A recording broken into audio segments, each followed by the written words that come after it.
gubic. In preden sem začel pisati za otroke, sem najprej 20 let pisal za odrasle. In moram reči, da sem se pisanja za otroke precej dolgo bal, ker čeprav sem svojim otrokom zelo rad bral zgodbe, ampak kadar pišeš za odrasle, pač pišeš o stvareh, ki jih poznaš, ki te mučijo, ki se ti zapičijo v glavo. In jaz se pa ne spoznam prav zelo na razne super junake, živalce, zmaje in tako naprej, ki so junaki pravljic. No, potem sta pa moja otroka malo bolj odrasla in sta prišla v leta, ko sta začela bolj razmišljati o svetu okrog sebe. Sta začela doživljati razne pustolovščine in potem sem se tudi jaz kar naenkrat spomnil vseh pustolovščin, ki sem jih jaz doživljal, ko sem bil njunih let. In sem se spomnil časov, ko sem bil jaz majhen, kaj vse me je takrat matralo, česa nismo vedeli, kaj je bilo treba raziskati. Moj sin je potem postal star 8 let in je začel domov nositi zgodbice, kaj so vse počeli zunaj na igrišču pred šolo, kako so zgradili si skrivališča, kako so si postavljali in fantje in punce vsak svoje blatne bombe, s katerimi so se obmetavali, kako so se kdaj skregali. In sem bil kar iznenada spet tam, ne. Sem stopil v tisti svet, v katerem je bil on. In sem ugotovil, da ene stvari se pač niso nikoli spremenile. Vedno smo še naprej, tudi ko smo odrasli, smo tisti otroci, ki so nas mučile nekatere večne stvari, ki nas mučijo tudi pozneje.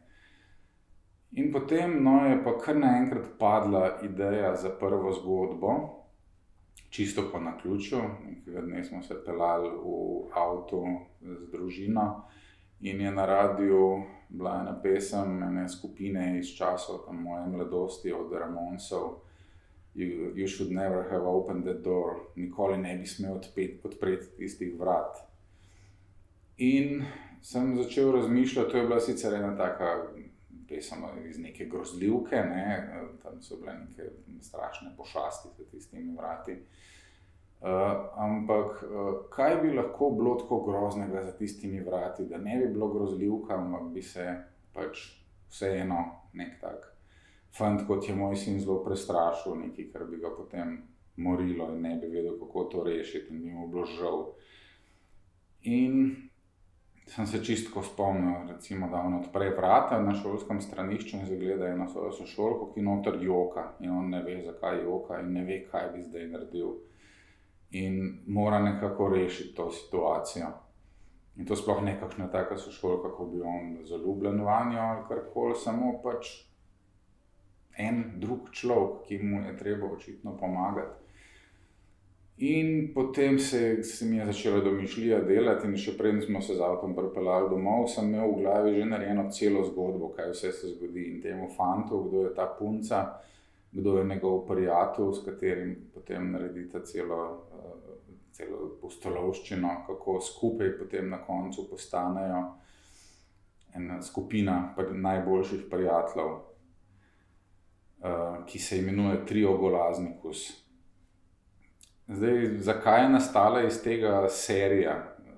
Če čisto po pravici povem, zato ker nisem znal končati te zgodbe. Ko sem prišel do konca, se mi je zdelo, da tukaj nekaj ne more biti zares končano. Oni so šele postali prijatelji, se pravi, morajo potem naprej še nekaj počenjati.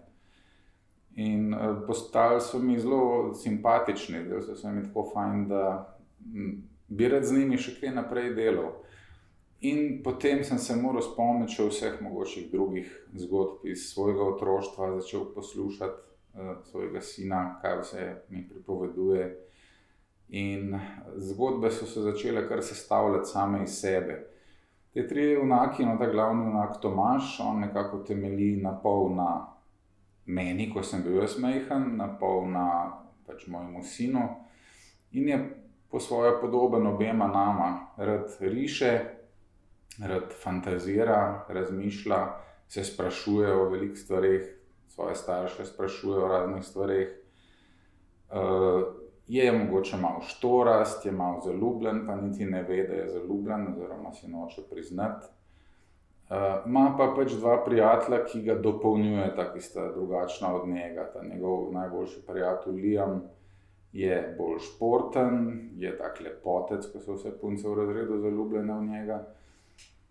In ta prijateljica Lija je pa pač punca, ona pa marsikaj ve o puncah, ker ona dva ne vesta, tako da lahko ta dva hloda malo seznani, kako punce razmišljajo in ju kdaj poduči, kako se obnašati. Uporabljal sem potem vse mogoče zgodbice, ki so se, recimo, ko sem bil jaz majhen, sva z bratom zelo rada izdelovala lutke iz oblek, ki sva jih napolnila z blazinami, take lutke v naravni velikosti, in sva jih nastavljala en drugemu ali pa tudi staršem, da sva jih prestrašila. Če si predstavljate, ne, da stopite v sobo in zgledate na tleh, ležate na truplo z nožem v prsih in nekim listkom v rokah. In tako je nastala potem zgodbica Golazni iz omare. Ali pa moj Jaša je imel enega sošolca, ki je bil grozno tečen, ki je vsem težil, ki je delal v lumparije, in se ga je bilo treba nekako obračunati z njim, ne? In tako je potem nastala zgodba Angelčki, težave z angelčki. Kot otroci smo radi telefonirali ljudem, ki smo jih našli v telefonskem imeniku, ki so imeli imena in priimke, ko so se nam zdeli smešni. Bila je ena zelo znana gospa Fik-Fak Mafalda, ki smo jo vedno klicali, kadar se je le ponudila prilika. No, in na osnovi tega štosa je nastala potem zgodbica Babi nima več telefona. No, danes pač so časi drugačni, telefonskih imenikov več ni, telefone otroci danes uporabljajo za vse druge stvari prej kot za pogovarjanje, v glavnem za igranje iger in brskanje po internetu. Ampak še vedno se mi je pa zdelo fajn napisati zgodbo, kjer ponovijo trio Golaznikus in ta štos, ki smo ga mi radi delali. In sem si zamislil zgodbo, v katerem pokličejo pač nekoga. Koga pa lahko preberemo v kratkem odlomku iz te knjige.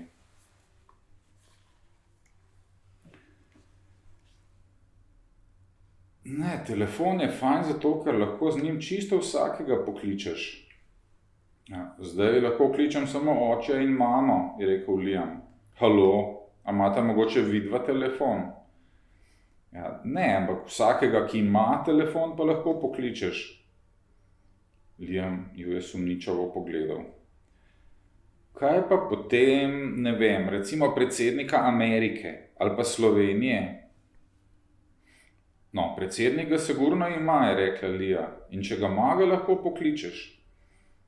Dej no, je nejeverno rekel Liam. Ne moreš ga kar poklicati. On ima verjetno zlatega, je pomagal Tomaž. No, pa da vidimo, je rekel Liam. Vzel je telefon, pritisnil na iskalnik, potem pa začel tipkati. Nekaj časa je trajalo. Evo, je rekel, napisal sem predsednik Slovenije, telefonska številka. Vsi trije so se zgnetli pred zaslonom. Iskalnik je malo vrtel puščico, potem pa pokazal nekaj zadetkov.